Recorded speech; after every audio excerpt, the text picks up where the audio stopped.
And we're back. It's another Neville and Chill solo stream tonight. Last time I was on here, I promised you all a fireside chat. And so tonight I figured I would go ahead and make good on that promise.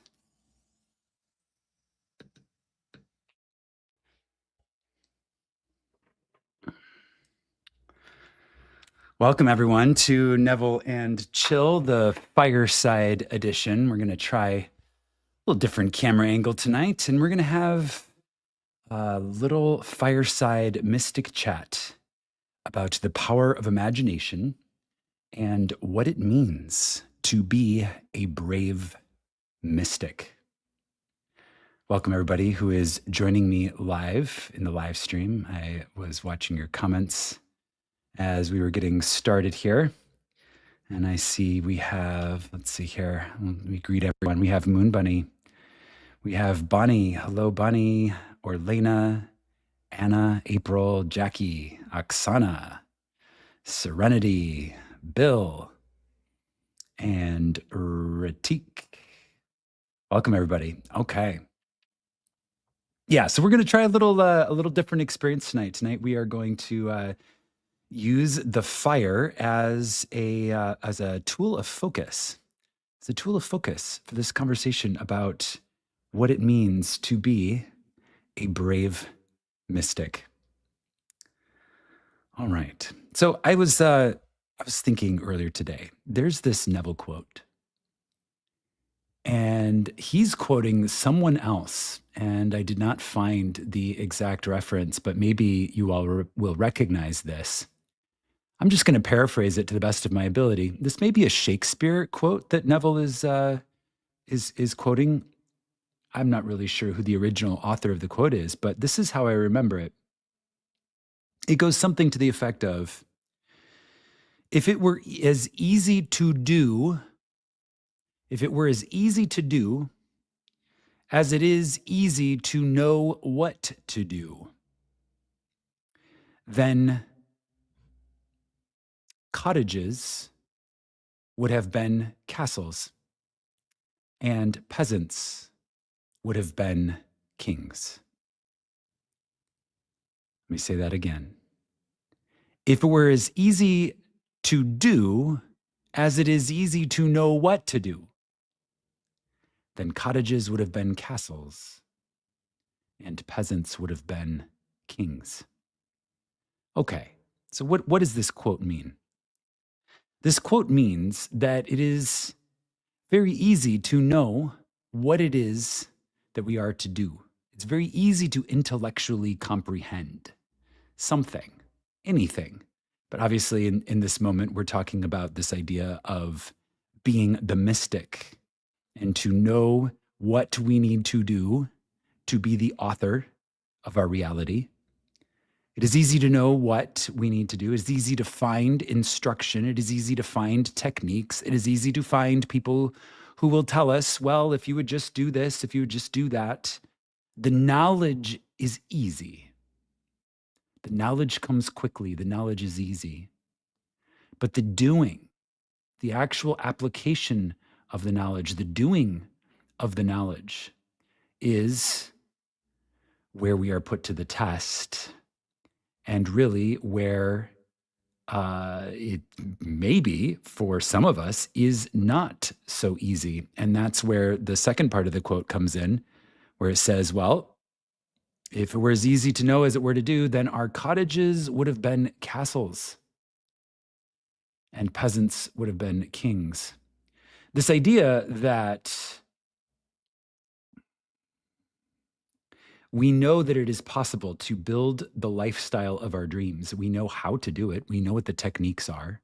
There's no shortage of knowledge. There's no shortage of modalities. There's no shortage of information. We're living in the information age. Information has never moved so quickly, with such velocity, with such volume as it is right now.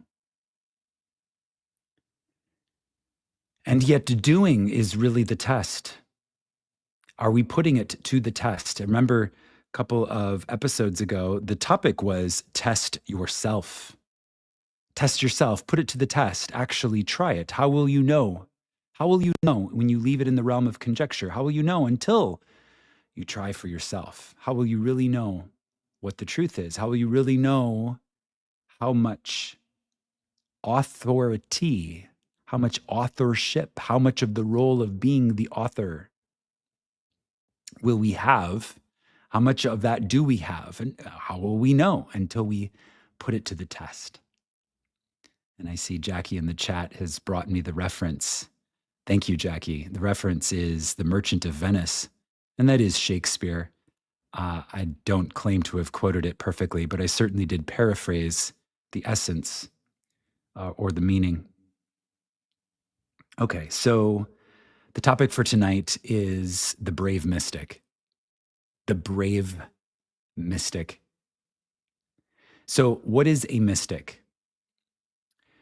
A mystic is one who seeks to know God, which is source, which is the phenomena that creates our reality, to know God through direct personal experience, to know God directly. No middlemen, no resellers, no intermediaries, no need for dogma or structured religions to serve as some sort of bridge between us and our spiritual experience. A true mystic seeks to know God, to know the source of the true cause of all of the phenomena of life directly. Neville was a mystic because Neville commanded us to buy our religion wholesale, which is this idea of spiritual immediacy. Spiritual immediacy. The immediacy of the spiritual experience. Immediacy meaning it's in the here and now. It's not removed in time and space. It's not even removed into the realm of the intellectual or the theoretical. Something about that term, spiritual immediacy, brings it directly into the here and now, into the lived present moment, the lived experience of the present moment. So that's what a mystic is. Why do we relate this idea of bravery to this idea of being a mystic? Well, if you happen to catch Sunday Mystery School this week, the topic was destroying false prophets, casting out false gods and idols, and exterminating superstition. We use the story of King Josiah to illustrate this idea of casting out false prophets, casting out false gods and idols, exterminating superstitions. We use the story of King Josiah. And in Sunday Mystery School, we were talking about how King Josiah is a state of being. It is a state of awareness. It is a mystic state. It's part of the mystic path, part of the mystic journey. And when you enter into the state of King Josiah, there is a boldness. There is a boldness. There is an intensity to this state. It is done with brazen impudence. It is done impudently. This bold casting out of the house of God, all of the false illusions that we can otherwise give our power away to. And this requires bravery. This requires profound bravery. Because it requires bravery, it requires courage, right? So what is bravery? I suppose we can define bravery. I'm not going to look it up in the dictionary. I'm going to define it in the present moment for our purposes. The present moment, I will say that bravery, a person who is brave is a person who is not under any illusion. They have become aware of the risks. They are aware of what they are doing. They are fully aware of what's happening. And they are probably even feeling a little bit of fear, but they are not allowing that fear to dissuade them from doing it anyway. They're feeling the fear, but they are not paralyzed by the fear. They are acting out anyway. And I think a person who feels the fear and takes the action anyway is brave. I think that's the definition of bravery. Recognizing, understanding that there is a comfort to playing small and recognizing the discomfort that comes along with standing up to this level of power and authority in one's own life and reclaiming the power of authorship. Understanding that that is leaving behind the comfort of that prior smallness, leaving it behind and feeling the feeling of that, feeling that that's a stretch, feeling that maybe there's some discomfort in that stretch and doing it anyway. Doing it anyway. And that is the act of bravery. That's what it means to be not just a mystic, but a brave mystic. I see in the chat someone is asking, are you a mystic? Yes, I define myself as a mystic, meaning that I seek to know the source of causation, which I believe is my own awareness. I am operating in a polyverse paradigm model of reality where I understand that my state of being creates my reality and that consciousness is the only reality, and therefore what I am aware of in consciousness as a conscious being creates my experience of reality. I will find evidence for my state of being in the mirrors of my reality. So that's what I would define as being a mystic. That and this desire to buy my religion wholesale, which I don't even consider this a religion. I consider this a spiritual practice, but I say buy your religion wholesale because that's a Neville quote. So it links it back to this idea of Neville, who is the mystic that we are patterning a lot of the teachings on this channel after, because his work was so seminal and monumental as a modern mystic. Neville's work, Neville will go down in history as being one of the most influential mystics of the modern era. And his work is, his body of work will be venerated and treasured, similar to the way the ancient scriptures have been venerated and treasured, because that was the tremendous service that he did for humanity. So the School of Imagination, and then obviously my work on this channel is patterned on the teachings that Neville gave as a mystic. So yes, we are mystics in the tradition of Neville Goddard. There's a lot of mystic traditions, but Neville really spoke to this idea of spiritual immediacy. And I think that's, this idea of spiritual immediacy is how I would define being a modern mystic. So there's a little additional nuance to it as well.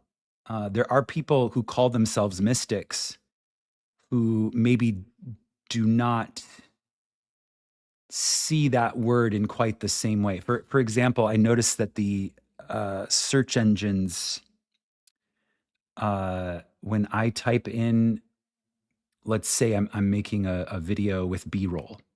If I type in mystic into a B-roll video or image search engine, it'll come up with things like tarot cards and crystals and things related to mediumship. And it kind of has this niche or pigeonholed,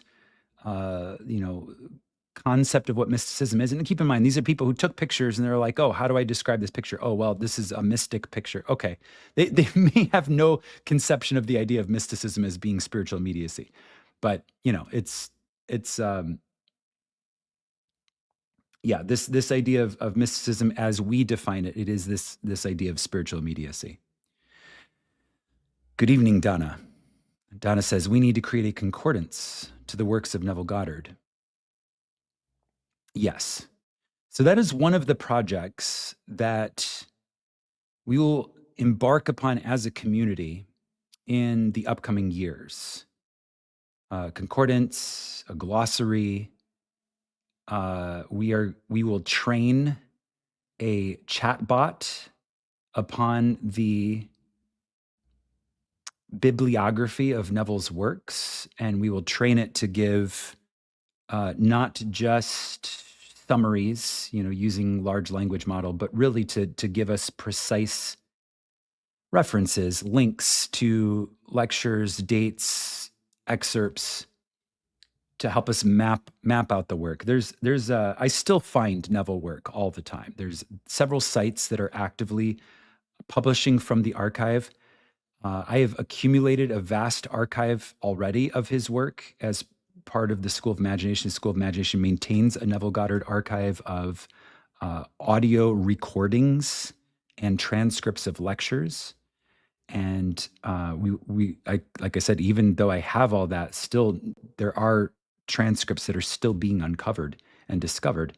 He had a huge career. He was teaching from 1939 to 1972, so there's still things that are coming out of all of that. A mystic is one who has direct experience of the divine. Yes. And that can take multiple shapes. That's worth talking about. That can take multiple shapes. So, like, what is the direct experience of the divine? Well, it could be a mystical experience, such as, coming out of body. It could be a recognition of profound oneness. It's what a lot of people have when they have some sort of Kundalini awakening or some sort of energetic awakening. And then they wake up to this realization that they are not actually separate from their world, but are a integral part of their world. They begin to see how their world literally grows out of themselves. That's a mystical experience. That's a way to know the divine directly from personal experience. But it's also not necessarily always so profound or earth-shaking like a mystic experience can be.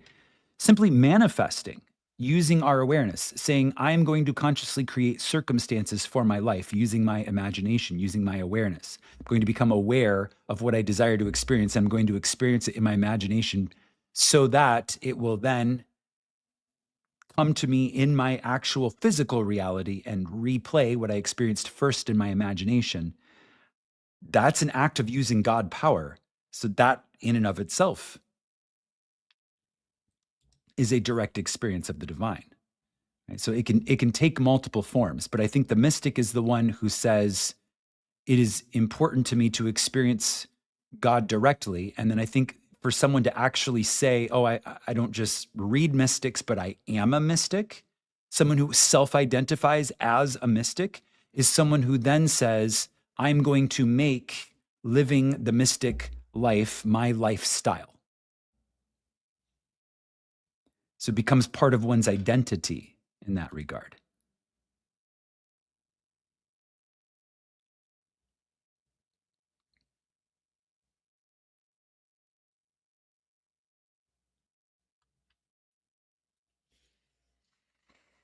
An experience that results in knowing rather than believing.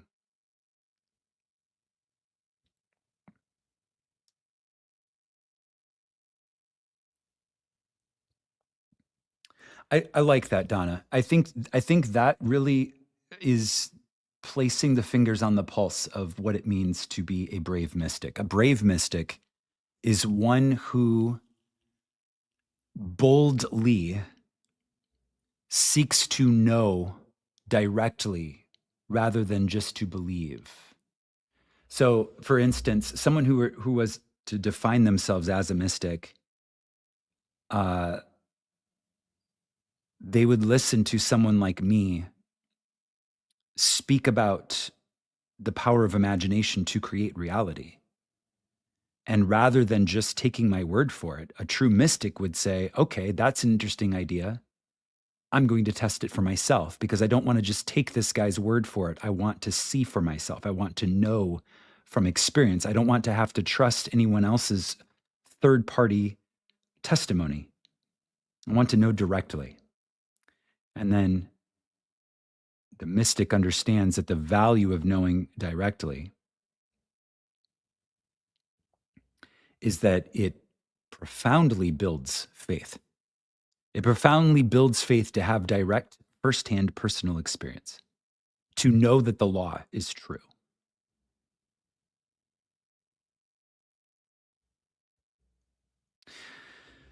In the chat, I see Bonnie says, I posted the book Mystic Bible on Discord.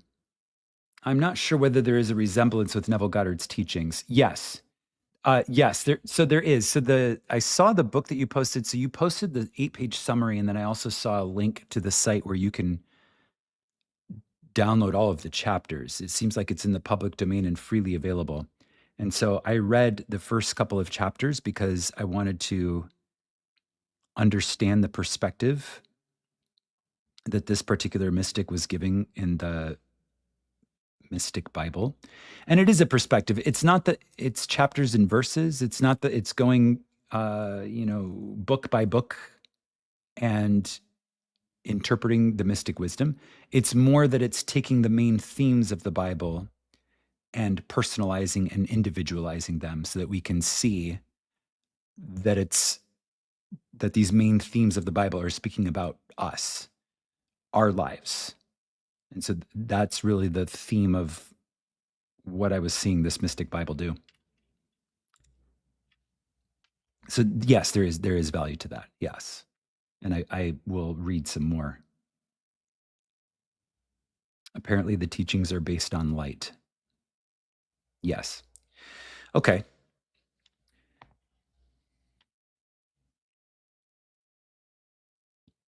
All right. So I want to talk a little bit more about this idea of the brave mystic. Okay. Cottages would have been castles. Peasants would have been kings. So this idea that okay, this is really what I feel inspired to speak about.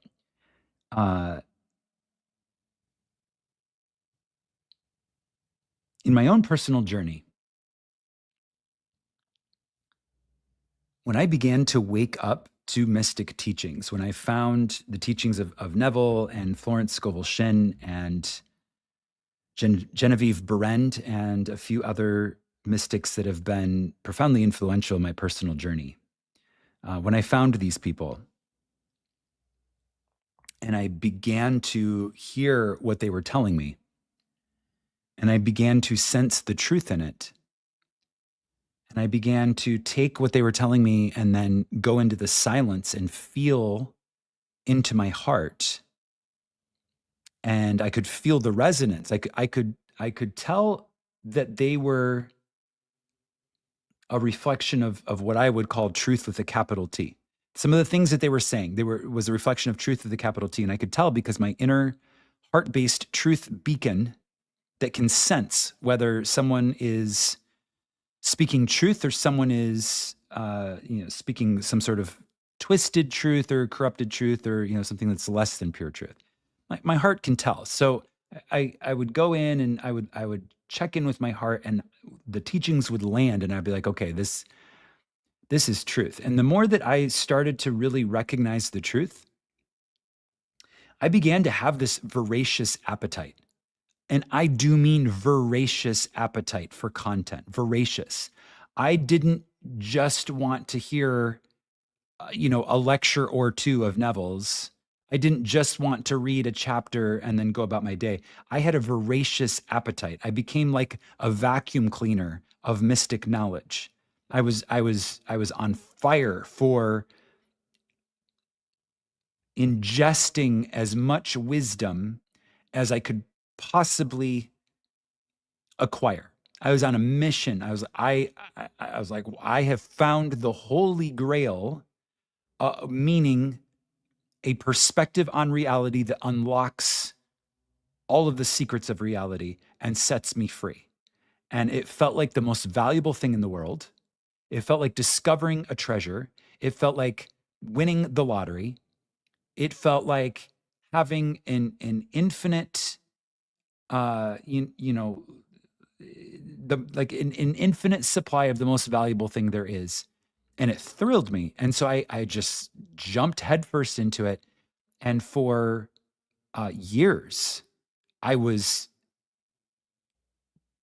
just this massive, almost gluttonous ingester of mystic wisdom and teachings. And I was listening to everything that I could find from Neville. I was listening to everything, like all of the audiobooks. I was reading this, reading that, finding these teachers, finding that teacher.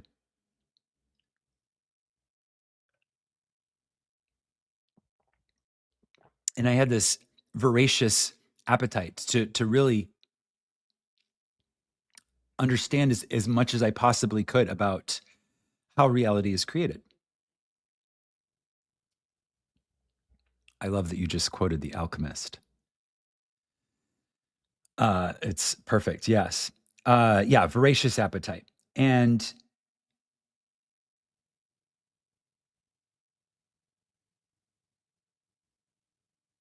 there came a time in my journey, and this is the key point. There came a time in my journey where I realized that I had everything I needed in terms of what could be found on the outside. I had everything I needed in terms of what could be found on the outside. And I began to recognize that while a lot of wisdom was being presented by these mystics, the true teaching at the center of all of the wisdom, the true teaching of a true mystic that is at the center of all mystic wisdom, is in its purest sense a mirror. It is a mirror. You go and you sit with a mystic teacher, and a true mystic teacher will hold up a mirror and show you yourself and encourage you to go deeper into knowing yourself. And a true mystic teacher knows that this is their sacred duty to hold up this mirror, and also recognizes the sacredness of such an act to show another themselves, to hold up that mirror. That this is a sacred act, and there's a profound responsibility for that. So a true mystic doesn't just, hold up a mirror. A true mystic shows you the most beautiful parts of yourself in particular, the most beautiful parts of yourself. Okay, so it's a mirror of glory. And this is a perfect example of this is Neville. Neville doesn't just say, hey, you're the creator of your own reality. Neville says, hey, you are a noble being. Your true identity, you are noble. You are a member of the royal family. There is a dignity. There is a strength of character. You are a Goddard. Surname Goddard means brave God. Neville taught us, and none of this is coincidence. All of this is evidence. Neville, even his name, in his surname, this man's surname means brave God. A man whose name is brave God comes and tells us, you are a noble member of the royal family, and you have this profound power to create your reality. And he implores us to use it to create beautiful things, to create lovely things. And in so doing, he is showing us the most beautiful part of ourselves. He's showing us the most beautiful part of ourselves, which is the part of ourselves that can choose to imagine anything and chooses on purpose to imagine that which is good and kind and noble and lovely, of good report, of praise. And just as the mystic scriptures teach us to do, that part of ourselves is the most beautiful part of ourselves. And a true mystic teacher, when holding up the mirror, is strategic in showing us not just that we are the power that creates reality, but who we can be. It shows us the potential of who we can be. And then inspires us to be brave.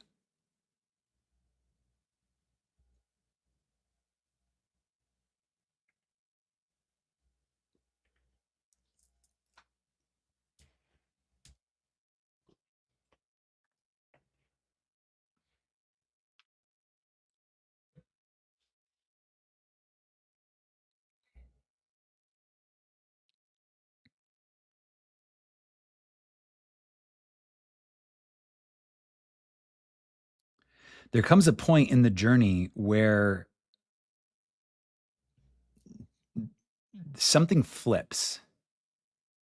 Something flips in the equilibrium, and it goes. Speaking from experience, I went from having this high amount of intake of wisdom, taught by teachers, and then I really began to focus on the wisdom from within. And that balance flipped. So it was like, my inside was confused. Then I found mystic teachers, and then I started, through a voracious appetite, ingesting all of this wisdom, which showed me where to look within myself. And then once I knew where to look within myself, I began to go within myself to know myself. And I needed less the teachings of the mystic teachers. Now, obviously, less doesn't mean none at all. There's profound value in sitting with a mystic teacher through the teachings of Neville or through something like Sunday Mystery School. There's tremendous value in that. But the difference is the waiting, right? So I love to be reminded of who I am, and I have profound respect for mystic teachings. And when I encounter the frequency of a true mystic teaching, that it opens my heart. It's a visceral experience. There's something very beautiful about that. And also, I now know how to create that experience on the inside for myself. It doesn't need to be triggered by another. I don't need to seek out a mystic teaching. I know how to go into the silence and find it within myself.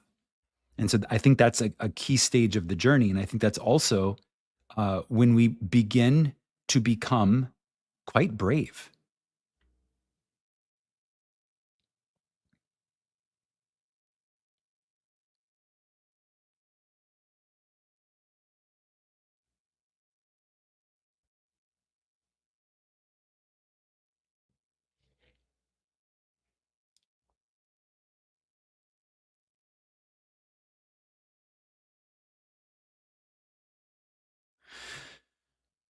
All right.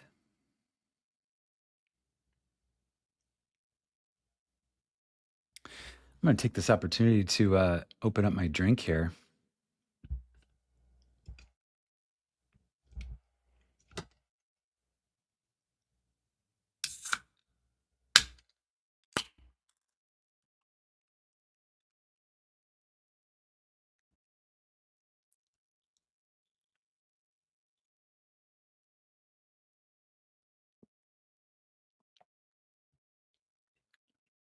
Oh, yeah, that's nice. All right. Brave Mystic. The Brave Mystic. Okay. So, Sunday Mystery School, casting out false gods, idols, false prophets, superstitions. This requires bravery. You have to do it boldly. You have to do it with a brazen impudence. And you have to do it with a full and complete recognition that it is a sacred act, and there's consequences to these acts. There's a consequence, there are consequences to this act of boldly reclaiming our power. And those consequences are the same consequences that come along with buying the pearl of great price. When you buy the pearl of great price, you can no longer blame anything on the outside for the life that you are experiencing.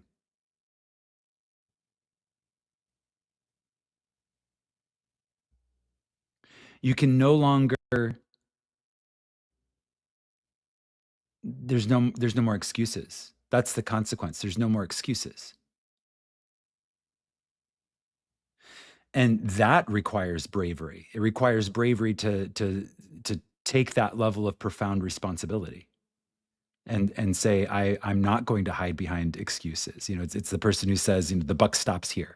To use that example, the buck stops here, meaning I'm not going to say, oh well, this other person, they're responsible for it, or this other person, you know, made the mistake. No, actually, I'm going to take responsibility. They say that's what leaders do. Leaders say when there's a failure in the organization, true leaders will say that was my bad. They will never pass it off to the employee, even if the employee is the one that screwed up. They understand that they are responsible, right? So as we enter into this state where we are the leaders of our lives, we are responsible, and so we begin to say, no, the buck stops here. So when something happens in our life, really anything that we're aware of, we say, okay, this is my awareness. This is my polyverse. This is my garden. Whatever I see, growing out of my garden, I planted, or I allowed I allowed it to be planted through my state of being. And so I will be the wise gardener. And if it's not supposed to be there, I'll uproot it and plant something else. And if it is what I want and I desire it to be there, then I will nurture it and tend to it as a wise gardener would do. Right. So that requires the boldness. The same boldness is a very similar idea to buying the pearl of great price. In fact, that's exactly what the mystic does. The brave mystic buys the pearl of great price. And this, just to bring this full circle, this is, we know that to truly live the mystic lifestyle, this is what we must do. But knowledge alone is not enough. We have to bravely apply the knowledge.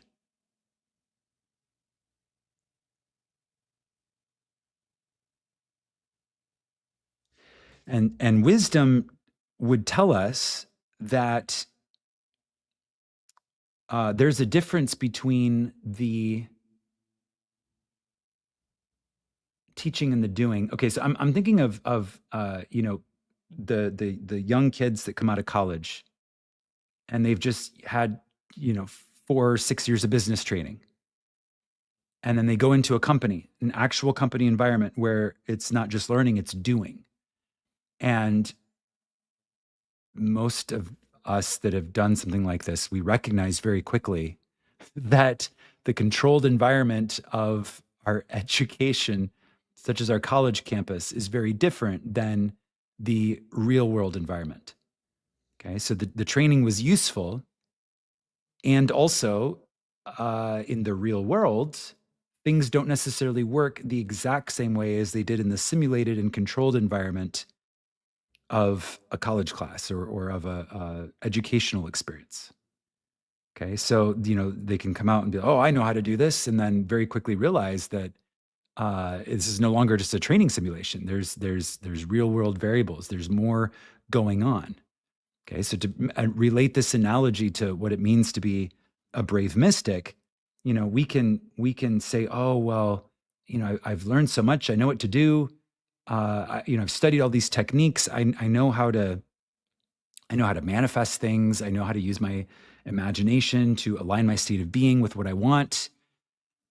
That's fantastic. But as someone wrote in a comment on my YouTube channel earlier that was so poignant, they said, now we just need to remember our power while we're panicking, right? Or ideally not panic, right? But we're humans. Okay. So when a situation gets very dynamic, we have emotional bodies. So our emotional bodies are going to respond. Okay. So it's a matter of saying, okay, yes, I'm still human. Yes, I'm still having an emotional experience. And yes, I am choosing to be brave and use my power anyways. I'm choosing to be brave and use my power anyways, even though this situation is dynamic, right? Even though it's real time, even though it's happening, quickly and unfolding rapidly. This is my opportunity to put this to the test in the real world. Okay, so this is this idea of apprenticeship. Right? So mastery is not a destination; it's something that is a journey. It's mastery is something that is refined and cultivated over time. Okay, so it's a true master. If someone says to a true master, uh, "You're a master," right? Chances are they're going to say, uh, "I mean, I'm working on it." Right? Like, because they understand that being a master is not a destination. It's not something that we really arrive at.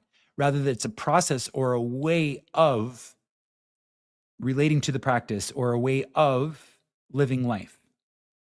Okay. So being a true master is saying, yeah, I'm on the journey of mastery.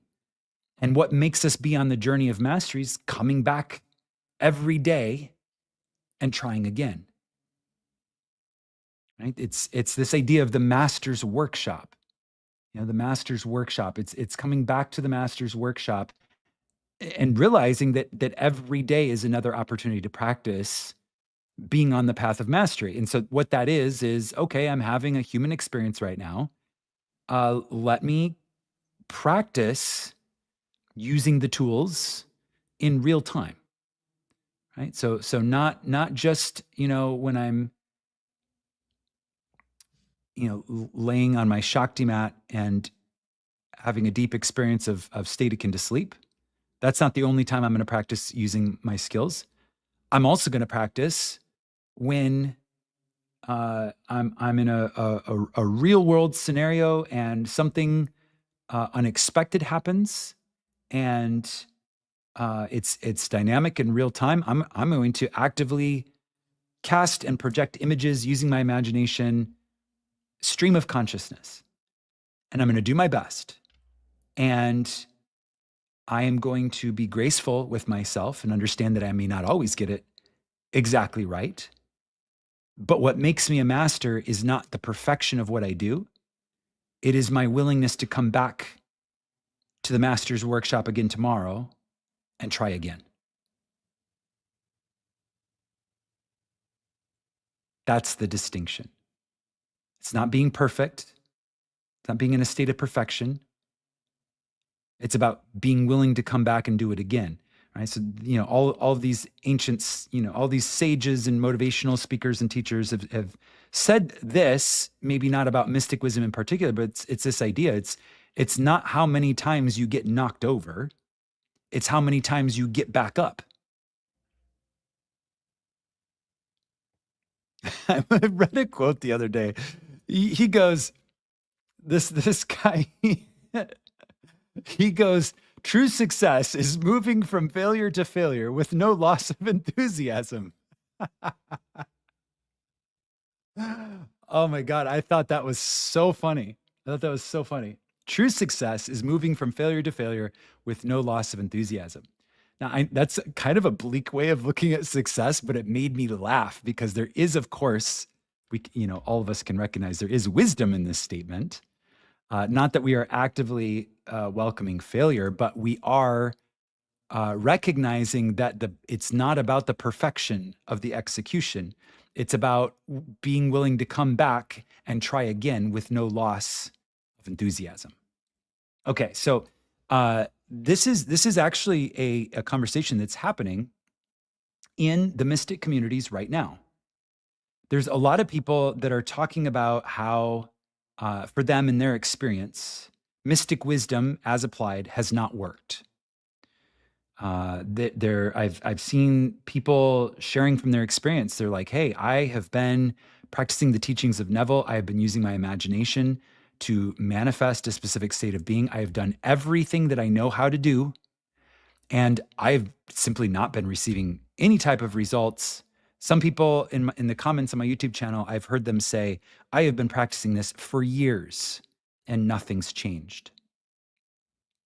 Okay, so uh, some people take this as evidence that it doesn't work, meaning that mystic wisdom in general doesn't work. Okay, so I can see if I were having that experience personally, I can see how I might draw that conclusion. However, I personally, speaking as myself in this moment, I personally have accumulated a body of personal, direct, firsthand experience that I know, not because Neville told me, not because anybody else told me. I know because I know firsthand. I know firsthand because I have my own direct firsthand personal experience. I know that consciousness creates reality. I know that consciousness is the only reality. I know that my awareness collapses the field of infinite possibilities. And through my state of being, I create a specific experience for myself to experience.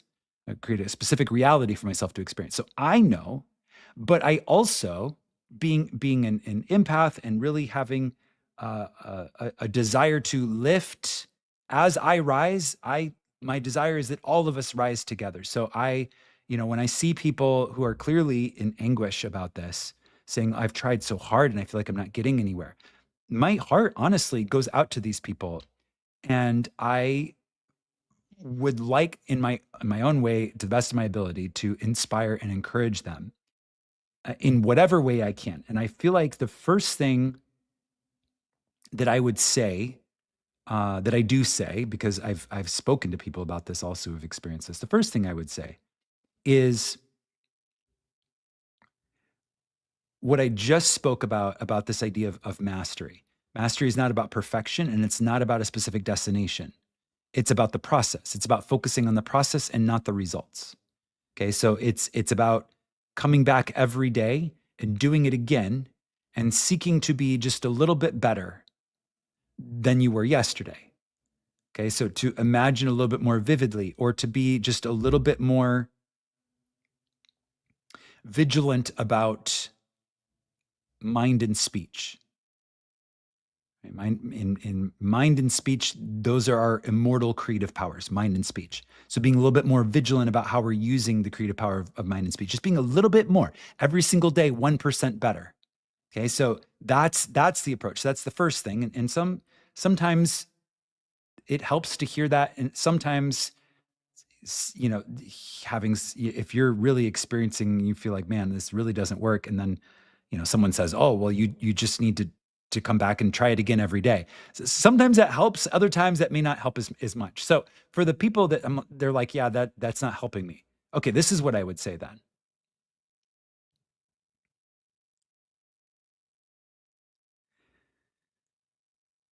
The teachings that we get on the outside, okay, so from Neville, the teachings we get from mystics like Florence Scovel Shinn, or from my work, or really from anyone who's outside of you, who is teaching or sharing wisdom, just by definition of what is happening when you're listening to someone who's speaking about something from their own experience, just by definition of it, it is being simplified. It is being simplified. There is infinite nuance to these ideas. They are not black and white in the way that they may seem when you listen to someone like me talk about them. Okay, Neville is actually, there's a lot of critics of Neville who say that he vastly oversimplified the process of manifesting through the way that he described it. They, there's another mystic author who actually writes a whole essay about Neville and says Neville makes it sound like it's the easiest thing in the world. And to Neville, maybe it was, because Neville was trained as an actor and a dancer. And so he had this skill set kind of built in. But to ordinary people who don't have training in the same type of way that what Neville had, what Neville says is oversimplified for them. And so therefore, to just to take it at face value and expect a one-to-one input-output relationship with your reality is uh, a little unrealistic for most people, in the opinion of this particular essayist that I'm speaking of. Okay, so yeah, so Neville catches criticism for that. People say he oversimplifies it. Okay, so here's the point though. Okay, so uh, it is a process. There's nuance, even though mystic teachers attempt to explain it as clearly as possible. We're still only talking about the principles. You have all of these variables that you are bringing to your own individual human incarnation, your own lifetime, your own lifestyle, your own history and record of all of the states that you've been, your lineage of state that you've been in the past, that you're moving through, and then where you're ultimately going. Yes, there are archetypes that many of us experience, but those archetypes just simply serve as a blueprint. And then we individualize those archetypes and color them with our own lives. Okay, so it's like an apartment building with 60 apartments, and the floor plan for each apartment is identical. But when you walk in there and you've got 60 different people living in 60 different apartments, each apartment is going to be decorated a very different way and will have a different energy in it because of the people who live there. Okay, so this is an analogy for each of our lives. Yes, we are living a blueprint of the divine in humans, awakening and recognizing itself, which is also the evolution of consciousness, which is also the evolution of awareness. That's the blueprint. And it is colored individually and infinitely individually by each one of us in the individual personal lives that we are living. We are the authors that are adding color to the color and detail to the archetype that is the hero's journey that each and every human being is living from a zoomed out perspective. We're all living the hero's journey and we individualize it for ourselves to experience as the local authors. Okay, so there's nuance to this. So when someone I speak you just generically. Okay, when you say I've tried so hard to manifest. I've done everything that the teachers have told me to do. I've made a legitimate effort, and it seems like nothing is changing in my reality. If that's something that you're experiencing, it's because there's more nuance than even what the teachers can really tell you, because the teachers are still on the outside. Okay, so there is a best practice for what to do if this is what you're experiencing. There's a best practice. Okay, and it requires a little bit of humility. It requires a calming of the ego, because the ego wants it now. The ego wants 1 + 1 = 2. The ego wants, I imagined that I'm a billionaire. There better be $1 billion in my bank tomorrow. The ego wants, I imagined that this attractive person, that I saw, somewhere wants me. And I better see them come over to me tomorrow and indicate that they want me. Okay, I'm just giving a couple of practical examples here. Okay, the ego wants that. The ego wants the immediate gratification of, I put in the effort, I expect the result.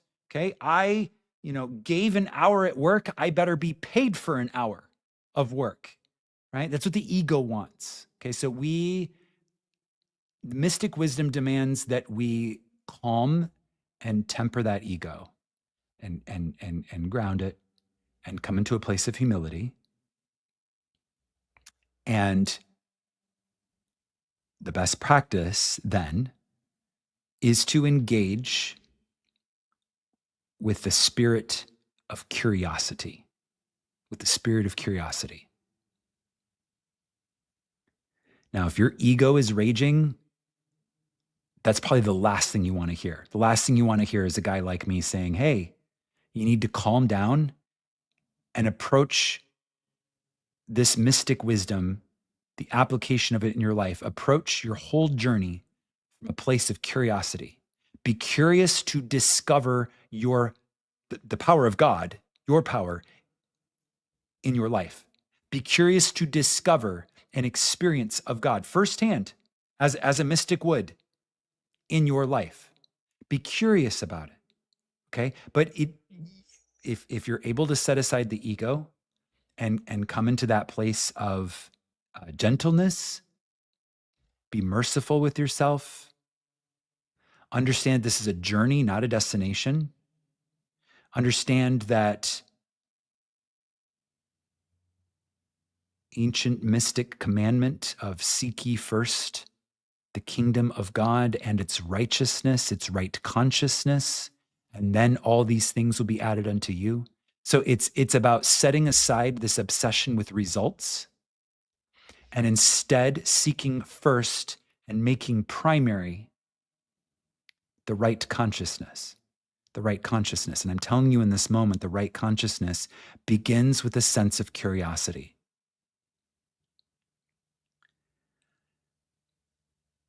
There's this concept that I've been developing of the existential detective. The existential detective. Okay, that's you and I. We are existential detectives. We are here to discover, as a detective would suss out clues to solve a case. We are here to discover truths about our existence.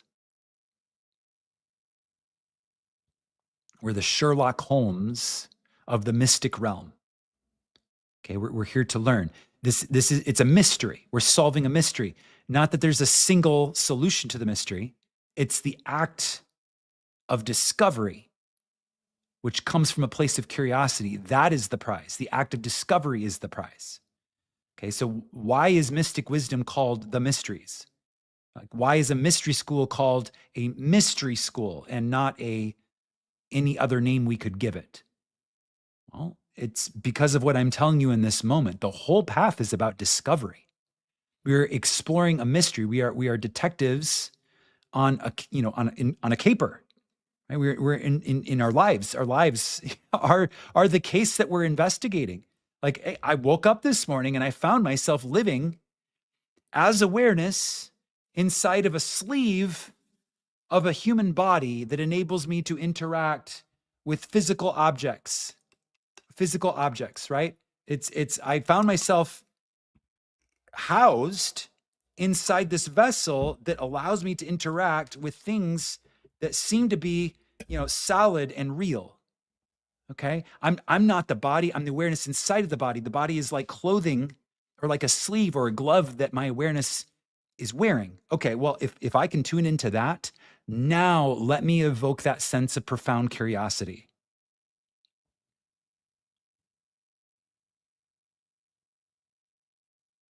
Let me begin to explore the magic and mystery of being in a human body.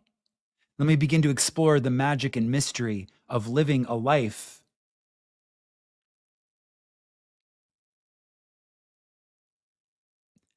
in a cubic reality that has height, width, and depth, and where matter, which is not solid, has the illusion of solidity. Let me be curious about that as though I'm a detective sussing out a mystery.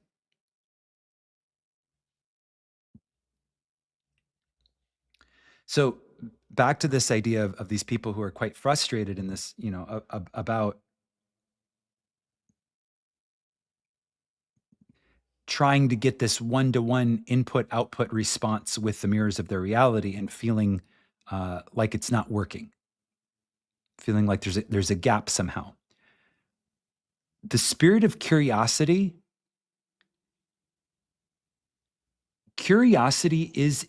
has its own intelligence. The spirit of curiosity has its own intelligence. So when you enter into the state or you welcome into your experience the spirit of curiosity, you are welcoming in an experience of infinite intelligence. And that spirit of infinite intelligence is going to enable you to begin to learn things about that infinitely nuanced experience of your own life. Why does this mystic wisdom seem to work so seamlessly for others and then some people struggle with it? Because of the nuance. When you're in a place of curiosity, you can begin to ask, what can I learn about my life? What can I learn about the intelligent field of reality that I'm interacting with. Okay, it's a spirit of curiosity rather than a spirit of demanding results. Okay, so it's oh, what I wonder what my I wonder what my life experience can be. I wonder what my potential could be. I wonder how I could give life to my potential. I wonder uh, what this life will be like for me. It's wonder. It's curiosity. It's let me learn, let me explore, let me grow, as opposed to give me this now, and if I don't get it now, then I'm going to take my ball and go home. So there's a difference in the energy there. And there's certainly more that can be said to anyone who is resonating with this idea of, it seems inconsistent. Sometimes it works, sometimes it doesn't work, or some people who feel like, oh, it's not working at all. Yeah, but this spirit of curiosity is the best practice. So if you can become humble, meaning you can kind of let that ego go, and you can enter into the spirit of curiosity, the silence, the wisdom that is in the silence of your own being knows what you need to know. The wisdom that is in the silence of your own being will teach and instruct your conscious awareness from the infinite intelligence of the unconscious, of the field of all that each one of us is, which is all that is. Okay, we have access to that infinite intelligence. And really it's about invoking the creative intelligent force that is curiosity, and then allowing curiosity to take us on a journey.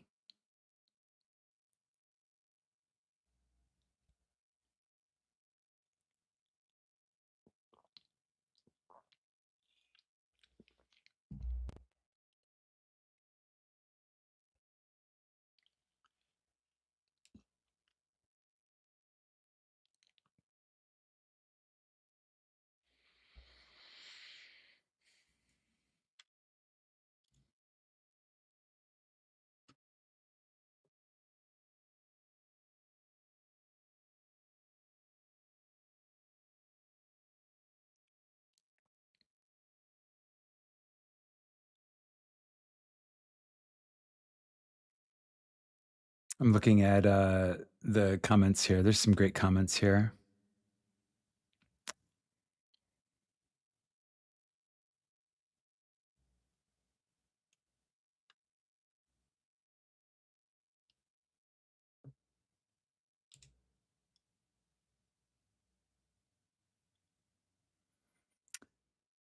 Elena says, personally, I think it is helpful to hear all types of stories. Those where the bridge of incidents hasn't unfolded yet, those where it didn't unfold as expected, sprinkled in with the shiny success stories. Toxic positivity doesn't always seem authentic and sometimes seems skewed. Realism from the mindset of a scientist is more inspirational for some. I love what you said there about wisdom from, or excuse me, realism from a scientist's mindset. Yeah, so that's this idea of being the existential detective. So as opposed to condemning my experience, I'm taking notes. I have out my case notebook. I'm recording a log, like a Star Trek, stardate log, captain's log, stardate, February 25, 2025, planet Earth, current life, Josiah Brandt, modern mystic. Today, dominant and primary in my awareness was this idea of how easy it is to know what I need to do, and how knowing isn't enough. Doing is how the knowing becomes alive, and how Jesus spoke of the trees that are barren and refuse to give and bear fruit.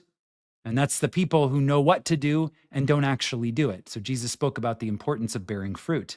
Okay, so I'm in my star log, I'm writing about how this is primary in my awareness. And then I write about,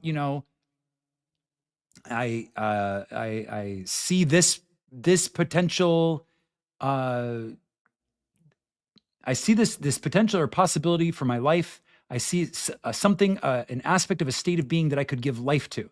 And so I began to draw it near in my awareness today, and I began to try on, as though I were testing out a costume in the mirrors, testing out an outfit or garment that I'm going to wear to a special occasion. I'm trying on a state of being. What would the feeling be like were my life this way, or were I a little bit more this way?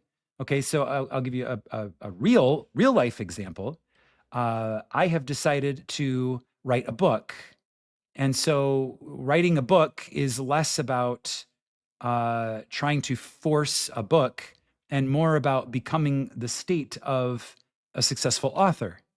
And so for me, if I'm being very very honest and like transparent about what's been on my heart and mind today, for me, I'm drawing this feeling of what would the feeling be like if I were a profoundly successful and well-known mystic author with multiple published books.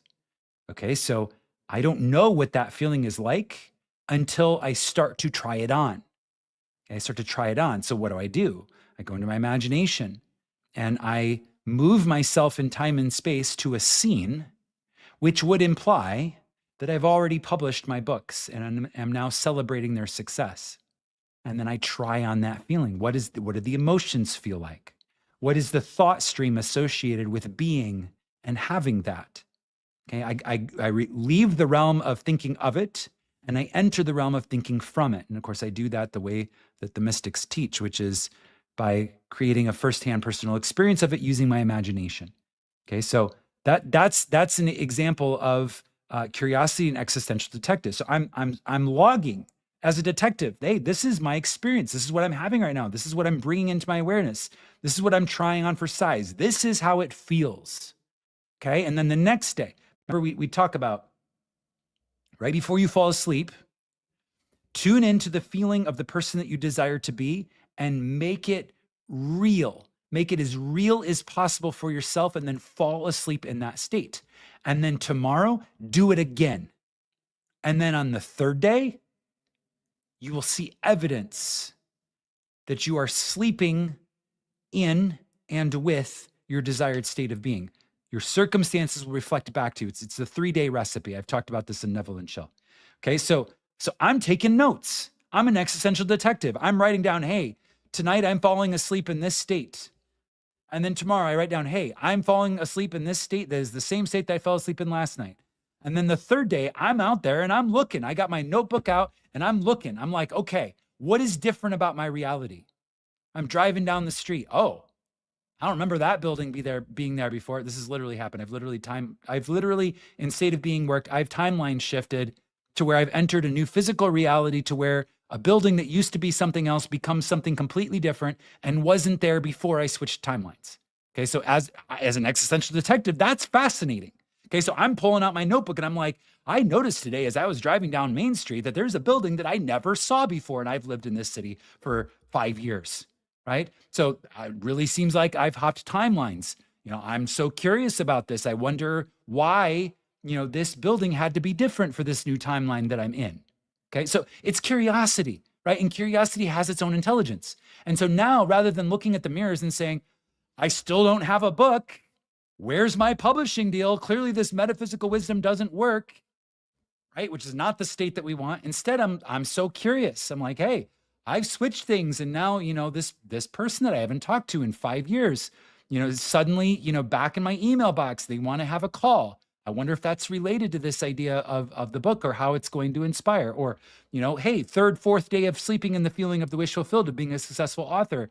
I wake up and I've got words in my brain and I pull out a sheet of paper and I start to write them down. Well, that certainly sounds like evidence of being an author, right? So let me go back to my existential detective notebook and say, hey, it really seems like I'm starting to experience the beginning of the fruits of the seeds that I have planted in my awareness of being the man that I desire to be.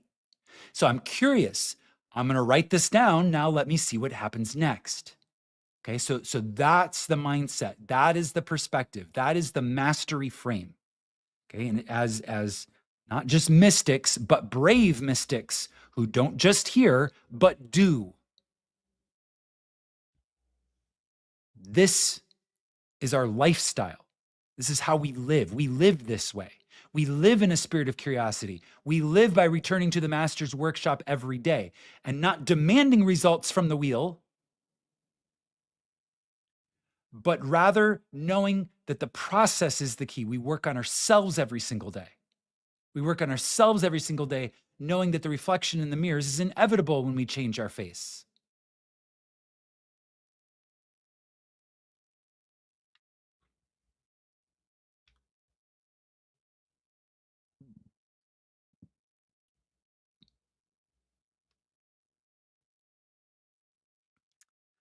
Yes. The mystic log. The mystic log, yes.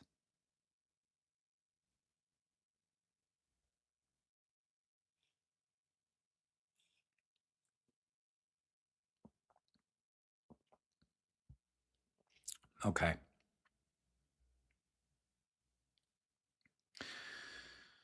Yes. Curiosity makes life a fun adventure. That's the key here. That's the key here. We really are here to live joyfully. We really are here to live joyfully. And for me, living joyfully means making an honorable use of my gifts, skills, talents, and abilities,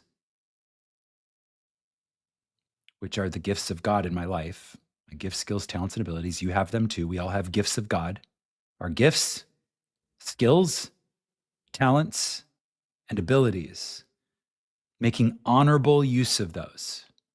Honorable, right? So if you're a very influential type of person, okay, a dishonorable use of your influence would be to convince people to hurt themselves or other people.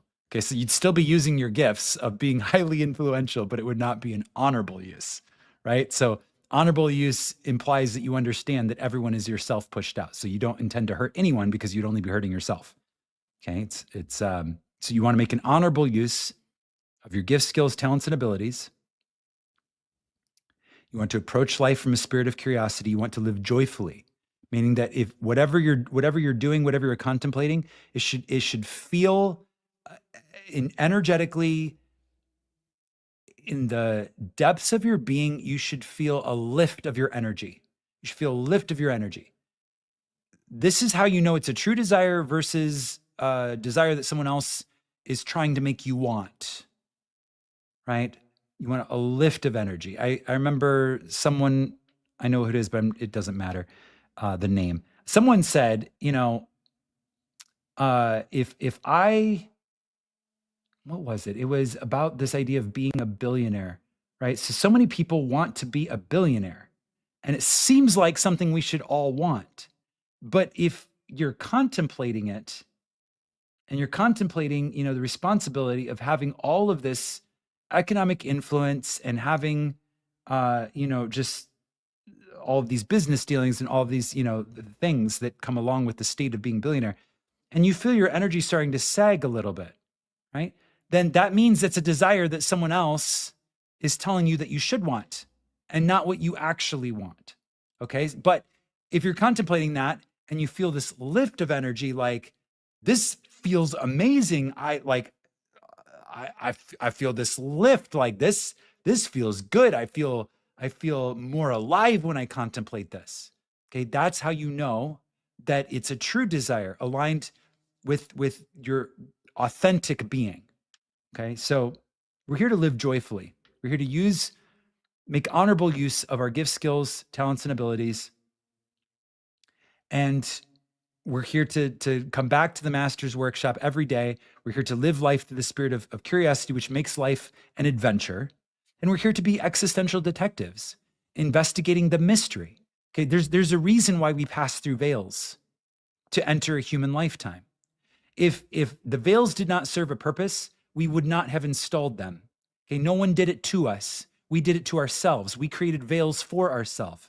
Why? Because we wanted life to feel real. Okay, we wanted it to feel real. And then we wanted to learn by doing in an environment that feels real. And that's why we created the veils, so that we could do it in an environment that feels real. So being a wise mystic, being a brave mystic is understanding these things and embracing this. As Jackie says, if it's not a hell yes, then it's a hell no.